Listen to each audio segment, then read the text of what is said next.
Magandang araw sa inyong lahat. Ito ang Kabanata 18 ng El Filibusterismo, ang kasawiang palad. Kinuha ng pamahalaan ang lahat ng pinaghihinalaang tulisan para maitago ang kanilang kahinaan. Matapos ang pagsalakay ni Cabezang Tales, ay 6 o 7 mga magsasaka ang dinakip ng mga sibil saka pinapalakad sa init ng araw.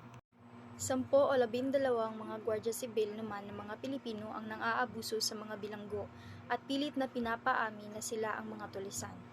Abot-siko at kabit-kabit ang gapos ng mga ito na inilakad ng tanghaling tapat sa kainitan ng Mayo na walang sombrero at panyapak. At kapag may natumba at mabagal ang paglalakad ng mga bilanggo ay binubugbog sila at pilit na pinapatayo, nilalait pa ng ilang sibil ang mga bilanggo. Ayon kay Mautang, isa sa mga Pilipinong sibil, may karapatan silang abusuhin ang mga bilanggo dahil magkapareho lang ang kanilang nasyonalidad.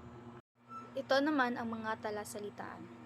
Pagtudla, ang ibig sabihin ay pagbaril, balisa, di mapalagay, nagsilikas, nagsialis, nagsusuklam, nagagalit, kapasete o salakot, libis, ibig sabihin ay gilid, tinutugis ay hinahabol. Ito naman ang mga tauhan. Ang unang tauhan ay si Cabezang Tales.